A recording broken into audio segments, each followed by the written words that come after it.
What's up, you guys? So, we'll go ahead and say something about for the day I trained all together and I competed today and did lose. But I will go ahead and state that, at the same time, competing in arm wrestling and, when it comes to the tenants and stuff, one thing I can say is about the tenants last longer than your muscle. But then the thing is, altogether, and it's like when it comes to muscle training, what good would it be if you train your muscles but not your tenants? And I'm really saying that you train them both, it's more effective. But the thing is, at the same time, when I'm looking at, you know, from the day in general, from competing in that tournament, it wasn't too bad. But, from what I was told, spectators had to pay 40 daggone dollars, and at the same time, going to this tournament, that parking, it was ridiculous. It's like you pay to go ahead and, park, go into an event, you pay to park, you pay to exit, and I don't know what the heck kind of crap this is, but that's stupid. And it was like, Huey, that part right there, the parking, it stunk. I'll give you guys that. But, when it came to that event, it was like in the same area with them bodybuilders. Man, that was, and people up in there looked like they were about to probably pass out or whatever. Looked like somebody could almost knock them out with one punch. Either it was Muhammad Ali or either George Foreman or either Mike Tyson. Huey, them bodybuilders up in there were really dehydrated. So, one area was arm wrestling, one area was bodybuilding.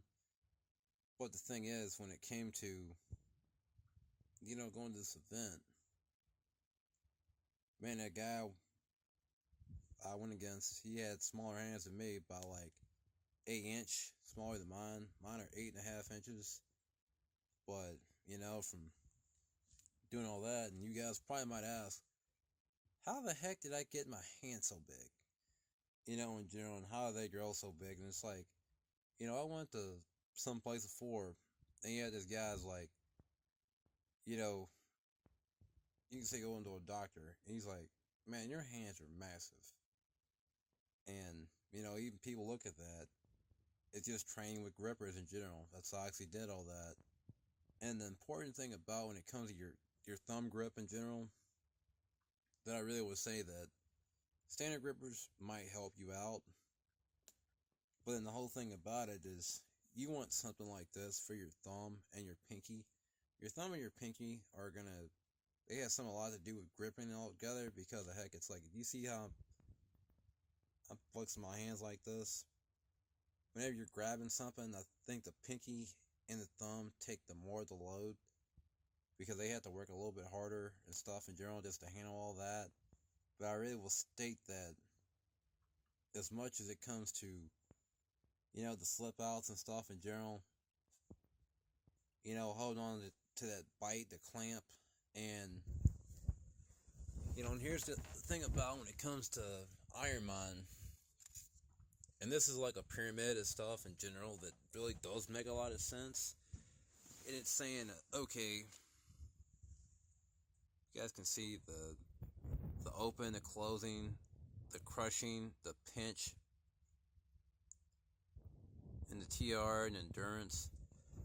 They play a role in the hands, because there's different ways you actually use your hands all together to, like, okay, clamp onto something, bite, and hold together. But, I was looking at that, and somehow when I was doing it, I managed to stick up on the other guy's hand like glue, but I didn't really move too much. But, this stuff's going to take some time to get there and get more experience.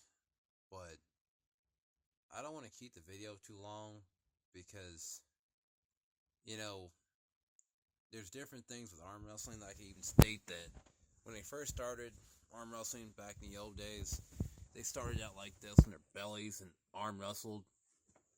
And then somehow they went ahead and do the stand up and, Because since it comes to stand up, it's just, and they had the tables.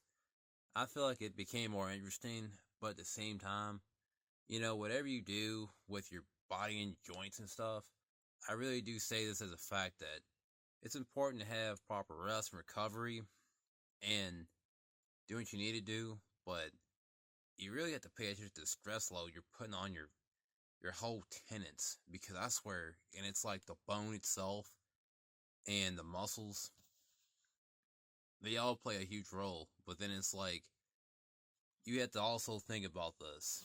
And I asked the doctor about, like, when it comes to my shoulders and stuff. I'm gonna go ahead and show you the shoulder as well, so way you can end up thinking about this. It's kind of like whenever I'm throwing a punch. So I'm gonna go ahead and demonstrate this, because I was like watching the anime, and this anime character threw a punch so hard, and it was like, when he hurt his hands, and it was something to do with the fact that he had so much arm strength, and his shoulder couldn't handle it. And somehow from it, if you have so strong arms in general, take my advice on this. Build your shoulders up. If you're trying to end up, pull a lot of power behind your arms.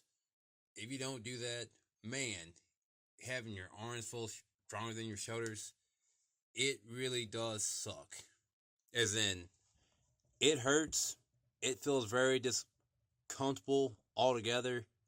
And when you have a feeling like that, it's like you feel it up in the bone altogether, and it's like the muscle, like right around here, it feels like it's sore altogether. It just can't handle all that.